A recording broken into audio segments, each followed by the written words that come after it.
Hello friends, welcome to the world of knowledge अल्फता classes. मैं हूं आपका दोस्त आरिश अमीन। फ्रेंड, जैसा कि आपके सामने थंबनेल बना हुआ है बिहार की राज्य व्यवस्था, और जैसा कि हम बिहार स्पेशल्स की वीडियो कर रहे हैं, अगर आपने वीडियोस के पहले की वीडियो को नहीं देखा है तो डिस्क्रिप्शन में लिंक मिल जाएगा, आप वहां से देख सकते हैं बिहार का सामान्य ज्ञान या फिर बिहार का इतिहास। आज का हमारा टॉपिक है फ्रेंड्स बिहार की राज्य व्यवस्था। बिहार की राज्य व्यवस्था का स्मॉल इंट्रोडक्शन देखेंगे हम, साथ ही साथ 48 very very important objective questions को करेंगे। हमारा टारगेट है 67th बीपीएससी और बिहार का आधार है बिहार समान ज्ञान, जो क्राउन पब्लिकेशन की बुक है। तो फ्रेंड्स, बिना देरी करते हुए शुरू करते हैं वीडियो को एंड तक देखिएगा और ऑब्जेक्टिव क्वेश्चंस को ज़रूर बनाइएगा, जिससे आपको बहुत ज़्यादा 67th बीपीएससी में हेल्प मिलेगा और इस टॉपिक से रिलेटेड कोई भी क्वेश्चंस आपका नहीं छूटेगा। तो आइए फ्रेंड्स, बिना देरी करते हुए चलते हैं टॉपिक की ओर। तो ये हमारा टॉपिक फ्रेंड्स बिहार की राज्य व्यवस्था। तो हम आज के इस वीडियो में फ्रेंड्स बिहार के संदर्भ में पढ़ेंगे और थोड़ा इंटरलेट करेंगे भारत से। थोड़ा इंटरलेट करेंगे हम भारत को, मतलब भारत और बिहार को कंबाइन करके थोड़ा पढ़ेंगे तो ज़्यादा समझ में आएगा। किसी भी देश को, किसी भी चीज़ को चलाने के लिए कुछ ना कुछ शासन व्यवस्था की ज़रूरत पड़ती है, प्रशासन व्यवस्था की ज़रूरत पड़ती है। तो बिहार की राज्य व्यवस्था कैसी है, बिहार की प्रशासन व्यवस्था कैसी है, इसी के संदर्भ में आज पढ़ेंगे। तो हम जानते हैं फ्रेंड्स कि प्रशासन व्यवस्था की 3 इकाई होती है किसी भी सरकार को चलने के लिए: कार्यपालिका, विधानमंडल और न्यायपालिका। इसको अगर हम एक तरफ भारत रख दें फ्रेंड्स और दूसरी तरफ राज्य रख दें, क्योंकि हम जानते हैं भारत क्या है, राज्यों का संघ है, इसी तरह से बना हुआ है। तो इसमें देखें, अगर ये इस तरह से भारत है, एक तरफ राज्य है, तो बिहार का जो मेन मंत्री परिषद होता है, जो बन के आता है, वो पीएम होता है। और बिहार के संदर्भ में हम सीएम की बात करते हैं। इधर प्रेसिडेंट होता है तो इधर गवर्नर होता है, जिसको राज्यपाल कहते हैं। तो आपको इतना संदर्भ में इंटरलेट करके पढ़ेंगे तो आप इसको ईजिली समझ में आ जाएगा। तो आइए फ्रेंड्स, बिना देरी करते हुए हम शुरू करते हैं। तो जैसा कि मैंने आपसे कहा फ्रेंड्स, यहाँ पे इंट्रोडक्शन दिया हुआ है। लंबे स्वाधीनता संघर्ष के पश्चात 15 अगस्त 1947 को अंग्रेज़ों के औपनिवेशिक शासन व्यवस्था से भारत को क्या मिलती है, मुक्ति मिल जाती है। उसको थोड़ा छोटा कर लेते हैं। भारत को क्या मिलती है, मुक्ति मिलती है। स्वतंत्रता संग्राम के दौरान ही स्वाधीनता सेनानियों ने यह विचार बनी थी कि स्वतंत्र भारत में लोकतांत्रिक संघीय व्यवस्था स्थापित की जाएगी। संघीय व्यवस्था क्या होता है फ्रेंड्स, कि एक तरफ क्या होगा, भारत के सामने 2 समक्ष सिस्टम था। संघ किसको कहेंगे, तो भारत छोटे छोटे मतलब राज्य सरकार भी बनेगा और साथ ही साथ एक सेंट्रल गवर्नमेंट बनेगा, केंद्र सरकार बनेगा। तो इसको कहते हैं हम संघीय व्यवस्था, शासन व्यवस्था। तो भारत के स्वतंत्रता सेनानियों ने, स्वाधीनता सेनानियों ने पहले ही विचार विमर्श कर लिया था कि भारत कैसा रहेगा, तो एक संघ बनेगा जो राज्यों का संघ रहेगा। इसके लिए संविधान निर्माण की आवश्यकता महसूस की गई। अब जब भी कोई देश चलेगा तो उसके लिए क्या है, तो संविधान होना बहुत ज़रूरी है, कॉन्स्टिट्यूशन का होना बहुत ज़रूरी है। इसके लिए 1946 में संविधान सभा का गठन किया गया। तो पहला ऑब्जेक्टिव क्वेश्चन यहाँ से आप देख सकते हैं कि 1946 में क्या गया, संविधान सभा का गठन किया गया। तो संविधान सभा का गठन ही क्यों हुआ, संविधान को बनाने के लिए हुआ। और इसकी पहली बैठक कब की गई, तो 9 दिसंबर 1946 को हुई। 9 दिसंबर 1946 को पहली बैठक हुई, संविधान बनाने के लिए संविधान सभा का गठन किया गया। भारतीय संविधान के निर्माण में 2 वर्ष 11 महीने 18 दिन लगभग लगे थे। कितना लगा था फ्रेंड्स, तो 2 साल 11 महीने 18 दिन लगे थे। भारतीय संविधान पूर्ण हो जाने पर इसे 26 जनवरी 1950 से पूरे देश में प्रभावी कर दिया गया, मतलब लागू कर दिया गया। यहाँ पे 2 फ्रेंड्स है, एक अंगीकृत है और दूसरा क्या है, लागू। तो अंगीकृत जो हुआ था वो 26 नवंबर 1949 को हुआ था, 26 नवंबर 1949। तो 1 नंबर का ऑब्जेक्टिव क्वेश्चन यहाँ से बन सकता है। और लागू कब हुआ था, तो 26 जनवरी 1950 से इसको लागू कर दिया गया था। भारतीय संविधान भारत की राज्य व्यवस्था की आत्मा है। भारतीय संविधान की प्रकृति पर ही भारतीय राज्य व्यवस्था क्या है, पूरी तरह से स्थापित है। संविधान के अनुच्छेद 1 में स्पष्ट कहा गया कि भारत राज्यों का एक क्या है, संघ है, यानी इसमें केंद्र सरकार भी होगी और राज्यों की सरकार, अलग अलग सरकारें होंगी। और जब अलग अलग सरकारें होंगी तो दोनों की शक्ति का बंटवारा किया गया 3 स्तर पर। एक ऐसे कानून बनाएंगे जिसको केंद्र ही सिर्फ कानून बना सकता है। दूसरा क्या है, तो राज्य सूची बनाई गई है, मतलब जिसपे राज्य स्टेट, मतलब स्टेट गवर्नमेंट क्या कर सकती है, कानून बना सकती है। और तीसरा क्या है, समवर्ती सूची है, जिसमें केंद्र और राज्य दोनों की सहमति से दोनों मिलकर क्या बनाते हैं, कानून बनाते, कानून व्यवस्था का पालन करते हैं। शक्ति का विस्तारण, बंटवारा एकदम स्पष्ट कर दिया गया है कि किस चीज़ पे कौन कानून बनाएगा। जैसे अगर करेंसी की बात करेंगे आप, रुपया पैसा, तो इस पे कानून कौन बना सकता है, सिर्फ और सिर्फ केंद्र बना सकता है, राज्य इसमें कोई कानून नहीं बना सकता है। आगे बात करते हैं कि स्पष्ट है कि राज्य एक संघ है, यानी केंद्र और राज्य की सरकारें अलग अलग होंगी। दोनों के अधिकार क्षेत्र और शक्तियां स्पष्ट परिभाषित हैं। दोनों की शक्तियों को क्या कर दिया गया है, और का अधिकार क्षेत्र को स्पष्ट परिभाषित कर दिया गया है। भारतीय संविधान में शासन और प्रशासन के सभी बिंदुओं के लिए प्रावधान किए गए हैं। बिहार राज्य में देश के अन्य राज्यों की तरह संसदीय प्रणाली के अनुरूप राज्य व्यवस्था लागू की गई है। तो इस तरह से हमने देख लिया फ्रेंड्स। आगे कुछ बात करते हैं, कुछ और ऑब्जेक्टिव क्वेश्चंस की और बात करते हैं। तो वैसे ही कुछ है जो यहाँ पे लिखा हुआ है, 26 नवंबर 1949 को संविधान द्वारा स्वीकृत किया गया, 26 जनवरी 1950 को क्या कर दिया, संविधान को लागू कर दिया गया। अब जो भारतीय संविधान बना था फ्रेंड्स, तो पहले जब लागू हुआ, मतलब 26 जनवरी 1950 को जब लागू हुआ, तो जो संविधान बना था वो 3 पार्ट में है। सबसे पहले भाग है, फिर अनुच्छेद की बात करते हैं हम, अनुच्छेद, और तीसरा है अनुसूचियाँ। तो जिस वक्त संविधान बना था उसके पास कितने भाग थे, तो 22 भाग थे। अनुच्छेद की बात करें तो 395 अनुच्छेद थे और 8 अनुसूचियाँ थी। लेकिन वर्तमान में चूंकि हमारा संविधान काफ़ी लचीला और कठोर है, इसलिए इसमें क्या हुआ, और जोड़े गए। तो अभी वर्तमान में कितने भाग हैं, तो 25 भाग हैं, 470 अनुच्छेद हैं, 470 अनुच्छेद हैं, और अनुसूचियाँ कितनी है, तो 8 पहले थी, अभी कितना है, तो 12 अनुसूचियाँ हैं। तो इस तरह से विस्तारित किया गया हमारे संविधान को। एक बार फिर से मैं रिकॉल कर देता हूँ, हमारे संविधान जब बना था तो उसमें 22 भाग था, लेकिन अभी कितना भाग है, वर्तमान में 25 भाग है। अनुच्छेद की बात करें तो 395 था पहले, अभी कितना है, 470 है। और अनुसूचियों की बात करें तो पहले 8 था, अब कितना है, तो 12 है। इस तरह से क्या है, विस्तारित किया गया। अब अगर आगे बात करें फ्रेंड्स, तो भारतीय संविधान का भाग 6 जिसमें 152 से 237 अनुच्छेद हैं, राज्य स्तर पर सरकार के ढांचे से संबंधित है। मतलब किस तरह से राज्य स्तर का सरकार का ढांचा रहेगा, स्ट्रक्चर रहेगा, उससे संबंधित है। तो यहाँ पे वही बात लिखा हुआ है फ्रेंड्स, भाग 6 जिसमें 152 से 237 अनुच्छेद है, वो राज्य स्तर पर सरकार के ढांचे से क्या है, संबंधित है, कि किस तरह से राज्य स्तर का क्या रहेगा, स्ट्रक्चर रहेगा, ढांचा रहेगा। सेम केंद्र की तरह बात होती है फ्रेंड्स, जैसे केंद्र में कार्यपालिका, न्यायपालिका, विधायिका है, उसी तरह से राज्य में भी शासन होता है। राज्य व्यवस्था में भी 3 अंग है, कार्यपालिका, व्यवस्थापिका और न्यायपालिका। कार्यपालिका की बात करें तो राज्यपाल, जबकि हम अगर केंद्र की बात करेंगे तो यहाँ पे प्रेसिडेंट हो जाता है, और ये कैबिनेट हो जाता है, मुख्यमंत्री एवं मंत्रिपरिषद। यहाँ पे प्रधानमंत्री हो जाता है या सीएम हो जाता है, ये सीएम है। और केंद्र की बात करेंगे तो प्रधानमंत्री हो जाता है। व्यवस्थापिका की बात करें तो ये विधानमंडल है, जो विधानसभा और विधान परिषद है। जबकि हम अगर केंद्र की बात करेंगे तो वो क्या हो जाता है फ्रेंड्स, अपर हाउस और लोअर हाउस, लोकसभा और राज्यसभा हो जाता है। और तीसरा है न्यायपालिका, उच्च न्यायालय एवं अधीनस्थ, इसके अधीनस्थ न्यायालय है।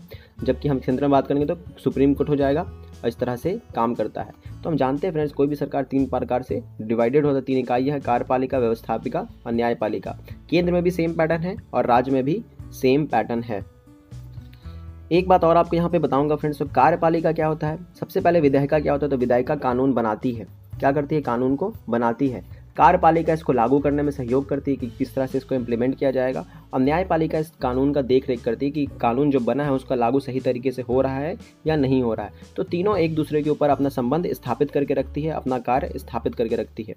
आगे बात करेंगे इसके, तो जैसा कि अभी मैंने कहा था फ्रेंड्स कि छठा भाग जो भारतीय संविधान का छठा भाग है वो राज्यों से संबंधित है। तो उसमें कुछ अनुच्छेद दिया हुआ है, यहाँ पे कुछ अनुच्छेद है आपके सामने, जो ही बहुत इंपॉर्टेंट है, यहाँ से क्वेश्चन पूछे जा सकते हैं, बन सकते हैं। तो अनुच्छेद 153 से 162 जो है वो क्या है, राज्य के राज्यपाल से संबंधित है, मतलब गवर्नर से संबंधित है। 163 164 मुख्यमंत्री तथा उसकी मंत्रिपरिषद से संबंधित है। 165 की बात करें तो राज्य के महाधिवक्ता से संबंधित है। 166 की बात करें तो राज्य की सरकार के संचालन से संबंधित है। 167 मुख्यमंत्री द्वारा राज्यपाल को सूचना प्रदान करने से संबंधित है। 168 से 95 राज्यों की विधायिकाओं के संगठन इत्यादि से संबंधित है। 196 से 212 की बात करें तो राज्य की विधायिनी प्रक्रिया का उल्लेख करते हैं। और 213 की बात करें तो राज्यों की विधायिनी शक्तियों का उल्लेख करते हैं। 214 से 232 राज्यों के उच्च न्यायालयों के संगठन व शक्तियों का उल्लेख करते हैं। 233 से 237 तक क्या है, निम्न अदालतों से क्या है, संबंधित है। अब अगर हम आगे बात करें तो जिस तरह से मैंने कहा था कि पूरा कप अच्छे से एकदम स्पष्ट करके बंटवारा कर दिया गया दोनों की शक्तियों को, केंद्र की शक्तियों को और राज्य की शक्तियों को, कि दोनों एक दूसरे में इंटरफेयर नहीं करेंगे। तो केंद्र में टोटल कितने विषय पर कानून बना सकते हैं, तो वो 97 विषय पर केंद्र कानून बना सकते हैं। जबकि राज्य को कृषि पे अधिकार है, कृषि पे कानून बना सकते हैं, भूमि संबंधित कानून बना सकते हैं, पुलिस से संबंधित, सिंचाई, सार्वजनिक व्यवस्था, इस सब विषयों पर कानून बना सकता है राज्य। तो ये देखिए फ्रेंड्स, यहीं पे बात लिखा हुआ है, केंद्र और राज्य के कार्य वितरण संविधान के प्रावधानों के अंतर्गत की गई है। केंद्र की सूची में 97 विषय हैं जिसमें केंद्र सरकार को कानून बनाने का अधिकार है।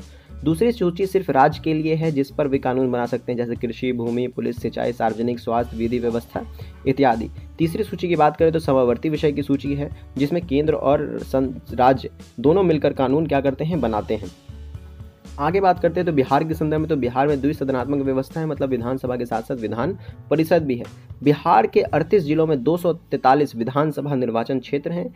एक सदस्य एंग्लो इंडियन के लिए सुरक्षित है, जिसे राज्यपाल मनोनीत करते हैं, यानी गवर्नर मनोनीत करते हैं। लोकसभा निर्वाचन क्षेत्र के लिए 40 सीट है और राज्यसभा सदस्य के लिए 16 है। और विधान परिषद की संख्या कितनी है, सदस्यों की संख्या कितनी है, तो 75। ये ऑब्जेक्टिव क्वेश्चन पूछ सकता है, तो यहाँ से इसलिए मैंने इसको ऑब्जेक्टिव के लिए बनाया हुआ है।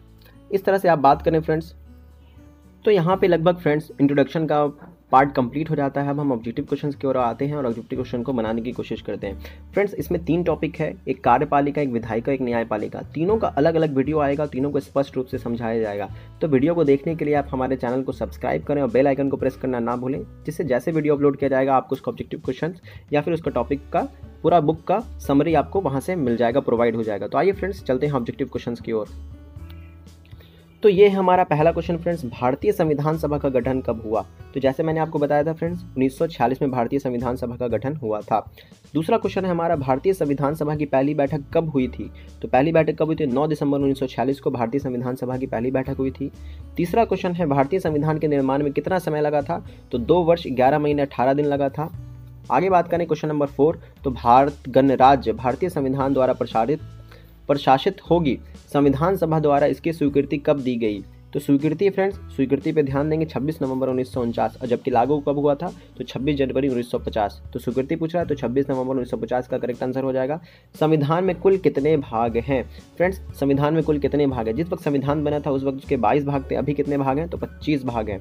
तो यहाँ पे थोड़ा ध्यान देना है फ्रेंड्स, अगर वर्तमान में पूछ रहा है तो आप 25 भाग लगाएंगे, बाकी आप देख लेंगे। तो क्या है, वर्तमान की बात करेंगे हम तो 25 इसमें करेक्ट लगाएंगे। अगर वो पहले का पूछेगा जिस वक्त संविधान निर्माण हुआ तो वो क्या हो जाएगा आंसर? 22 हो जाएगा, लेकिन इसका करेक्ट आंसर क्या हो जाएगा? 25। आगे बात करते हैं, भारत के संविधान का निर्माण किया गया। भारत के संविधान का निर्माण किया गया तो किसके द्वारा किया गया? ब्रिटिश सम्राट द्वारा, ब्रिटिश संसद द्वारा, भारतीय संसद द्वारा, संविधान सभा द्वारा। तो मैंने कहा फ्रेंड्स, संविधान का निर्माण करने के लिए क्या किया गया था? संविधान सभा का गठन किया गया था। भारतीय संविधान लागू हुआ। भारतीय संविधान कब लागू हुआ? तो 26 जनवरी 1950 को लागू हुआ था। भारतीय संविधान लिखने वाली संविधान सभा में सदस्य थे। तो भारतीय संविधान लिखने वाले संविधान सभा में कितने सदस्य थे? तो यहाँ पे थोड़ा टॉपिक मैं आपका क्लियर कर दूं फ्रेंड्स, टोटल 389 सदस्य थे। लेकिन जब पाकिस्तान का बंटवारा हो जाता है, पाकिस्तान अलग हो जाता है, तो पाकिस्तान में 90 सदस्य चले जाते हैं, तो कितने बच जाते हैं? 299 सदस्य बच जाते हैं। तो भारतीय संविधान की भारतीय के बारे में बात कर रही है तो इसका करेक्ट आंसर हो जाएगा 299। भारतीय संविधान में कुल कितने अनुच्छेद हैं? कुल कितने अनुच्छेद हैं, ये सवाल पूछ रहा है फ्रेंड्स। तो इस सवाल का जवाब भी 2 तरह से हो सकता है फ्रेंड्स। जैसे कि मैंने आपको कहा, जब संविधान बना था उस वक्त 395 अनुच्छेद था, लेकिन अभी वर्तमान में कितना अनुच्छेद है? तो 470 है।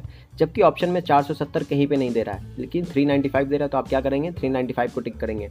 तो भारतीय संविधान, क्वेश्चन नंबर 10 की बात करते हैं, भारतीय संविधान लचीला है, कठोर है, कैसा है? लचीला तथा कठोर है। तो भारतीय संविधान लचीला के साथ साथ कैसा है? कठोर भी है।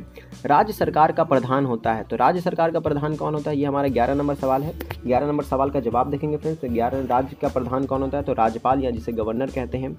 12 नंबर क्वेश्चन को देखेंगे तो बिहार को उड़ीसा सहित बंगाल से अलग करने के बाद बिहार उड़ीसा संयुक्त प्रांत का लेफ्टिनेंट गवर्नर बना, तो कौन बना था फ्रेंड्स? ये और क्वेश्चन है आपके पास, question number 12, and the correct option इसका हो जाएगा सर चार्ल्स स्टुअर्ट बेली।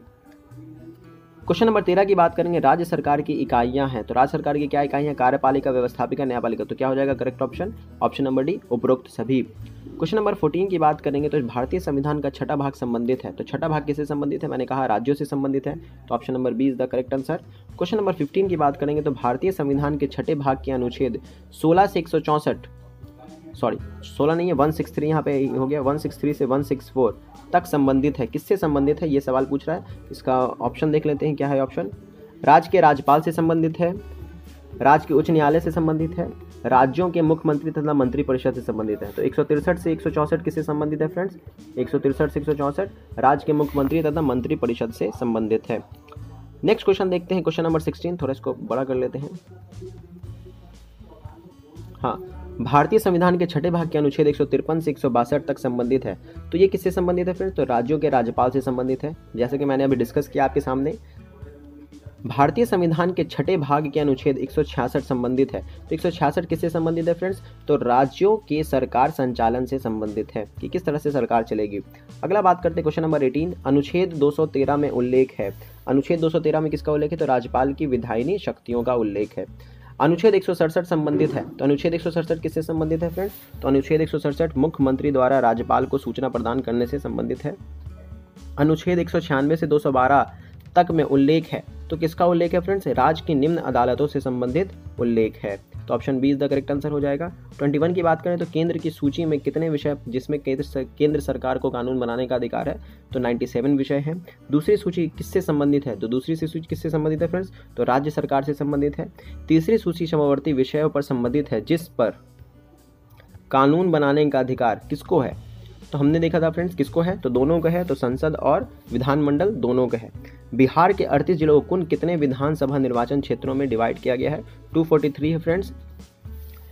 25 नंबर सवाल देखेंगे हम, तो किसकी अनुशंसा से राष्ट्रपति राज्य में राष्ट्रपति शासन लागू करते हैं? बताइए फ्रेंड्स क्या होगा? And the correct option is option number D, राज्यपाल, गवर्नर की सहमति से। आगे बात करते हैं 26 नंबर क्वेश्चन, राज्य के राज्यपाल संविधान के किस अनुच्छेद के तहत राज्य में राष्ट्रपति के प्रतिनिधित्व के रूप में राज्य का संचालन करते हैं? बताइए फ्रेंड्स, तो अनुच्छेद 356 हो जाएगा। स्वतंत्रता के पश्चात बिहार के राज्यपाल बने, कौन बने बिहार के राज्यपाल? Question number 27 and the correct option is Jairam Das Daulat Ram. Question number 28 की बात करेंगे तो राज्य के राज्यपाल संविधान के किस अनुच्छेद के तहत मुख्यमंत्री एवं मंत्रियों को नियुक्त करते हैं? बताइए फ्रेंड्स किस अनुच्छेद के तहत? Question number 28 and the correct option is अनुच्छेद 164 ए। राज्य का मुख्यमंत्री होता है, राज्य का मुख्यमंत्री क्या होता है? बताइए। सरकार का प्रधान होता है, राज्यपाल का प्रमुख परामर्शदाता होता है, विधानसभा का नेता होता है। तो ये क्या होता है? तीनों होता है, तो उपरोक्त सभी is the correct answer. Bihar का विधानमंडल बनता है, बिहार का विधानमंडल किससे बनता है? क्वेश्चन नंबर 30 है, तो राज्यपाल से, विधानसभा से, विधान परिषद से, तो उपरोक्त तीनों से। बिहार विधान परिषद का प्रारंभिक नाम क्या था? क्वेश्चन नंबर 31, तो प्रारंभिक नाम क्या था? लेफ्टिनेंट गवर्नर की परिषद। बिहार उड़ीसा विधान परिषद के पहले सभापति थे, तो कौन थे फ्रेंड्स? इस क्वेश्चन नंबर देखेंगे तो ऑप्शन हमारे पास दो ऑप्शन है, दो ऑप्शन को और देखेंगे, राजीव रंजन प्रसाद, रंजनधारी सिंह, या फिर आगे इसको देखते हैं, ये हमारे पास दो और, वाल्डेन और सच्चिदानंद सिन्हा। तो हमारे कौन थे? वाल्डेन मोड़े। बिहार विधानसभा के पहले अध्यक्ष थे, तो पहले अध्यक्ष कौन थे फ्रेंड्स? तो सच्चिदानंद सिन्हा थे। एक बात और बता दूं, यहाँ पे क्लियर कर दूं, सॉरी, बिहार विधानसभा के पहले अध्यक्ष कौन थे? तो बिहार विधानसभा के पहले अध्यक्ष कौन थे? रामदयालु सिंह थे। बिहार उच्च न्यायालय के प्रथम मुख्य न्यायाधीश थे, तो प्रथम मुख्य न्यायाधीश कौन थे? सर एडवर्ड चैमियर थे। क्वेश्चन नंबर 35 की बात करेंगे तो उच्च न्यायालय को संविधान के किस अनुच्छेद के तहत अधीनस्थ न्यायालय और न्यायाधिकरणों पर अधीक्षण का अधिकार होता है? Question number 35 and the correct option is अनुच्छेद 227। पटना उच्च न्यायालय की स्थापना कब हुई? पटना उच्च न्यायालय की स्थापना कब हुई? तो 9 फरवरी 1916 को ही। आगे बात करते हैं क्वेश्चन नंबर 37, उच्च न्यायालय को संविधान के किस अनुच्छेद के तहत अधीनस्थ न्यायालय और न्यायाधिकरण पर अधीक्षण का अधिकार होता है? Question number 37 and the correct option is अनुच्छेद 315। राज्य का राज्यपाल संविधान के किस अनुच्छेद के तहत महाधिवक्ता को नियुक्त करता है? क्वेश्चन नंबर 38 है, तो अनुच्छेद 165 है इसका करेक्ट आंसर। क्वेश्चन नंबर 39 की बात करें तो राज्य की विधानसभा में कितनी संख्या में से अधिक सदस्य नहीं हो सकते हैं? कितनी संख्या से अधिक सदस्य नहीं हो सकते? Question number 39 and the correct option is 500 से अधिक सदस्य नहीं हो सकते। बिहार उड़ीसा संयुक्त प्रांत अस्तित्व में आया था, कब आया था? क्वेश्चन नंबर 42, तो 1 अप्रैल 1911 को आया था। संविधान में राज्य के नीति निर्देशक तत्वों को शामिल करने का उद्देश्य क्या है? नीति निर्देशक तत्वों को संविधान में शामिल करने का उद्देश्य क्या है?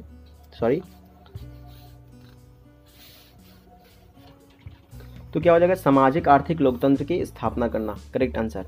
आगे पढ़ते हैं फ्रेंड्स, क्वेश्चन नंबर 73 देखते हैं। 73 संविधान के बाद पंचायती राज अधिनियम सर्वप्रथम किस राज्य में लागू किया? क्वेश्चन नंबर 43 है फ्रेंड्स, 42 है। 73वें संविधान के बाद तो कौन सा राज्य था वो सबसे पहला राज्य? तो कर्नाटक था। नेक्स्ट क्वेश्चन की बात करते हैं, प्रत्येक विधेयक को कितनी बार वाचन के दौर से गुजरना पड़ता है? कितनी बार वाचन के दौर से गुजरना पड़ता है? तो 3 बार गुजरना पड़ता है। आगे बात करेंगे कि संविधान संशोधन द्वारा वन तथा वन्य प्राणी विषय समवर्ती सूची में शामिल किया गया? And the correct option is option number, तो वो कौन सा संविधान संशोधन था friends? Question number 44, correct option is C, 42वां संविधान संशोधन था। 45 की बात करें तो मूल अधिकारों पर आवश्यक प्रतिबंध लगाने का अधिकार किसको है फ्रेंड्स? तो इसका करेक्ट ऑप्शन क्या हो जाएगा? क्वेश्चन नंबर 45, तो संसद को है। आगे बात करेंगे क्वेश्चन नंबर 46, निम्नलिखित में से कौन सा विषय राज्य सूची में नहीं है। निम्नलिखित में से कौन सा विषय राज्य सूची में नहीं है, तो वो क्या होगा, जन्म एवं मृत्यु का पंजीकरण। आगे बात करते हैं क्वेश्चन नंबर 47, पंचायती राज प्रदान करता है, तो क्या प्रदान करता है फ्रेंड्स क्वेश्चन नंबर 47, तो स्थानीय स्तर पर लोकतांत्रिक प्रशासन को लागू करता है, प्रदान करता है। क्वेश्चन नंबर 48, ये हमारे आज का वीडियो का आखिरी क्वेश्चन है, किस अनुसूची के तहत राज्य विधायिका के सदस्य शपथ लेते हैं, तो वो कैसा है, तीसरा अनुसूची है। फ्रेंड्स यहाँ पे हमारा वीडियो कंप्लीट होता है। अगर वीडियो पसंद आया हो तो वीडियो को लाइक कीजिएगा, अपने फ्रेंड्स के साथ शेयर कीजिए, हमारे चैनल के साथ, हमारे चैनल को सब्सक्राइब कीजिए। मिलेंगे नेक्स्ट वीडियो में। अल फतह क्लासेस के साथ जुड़ने के लिए आपका बहुत बहुत धन्यवाद, शुक्रिया, टेक केयर।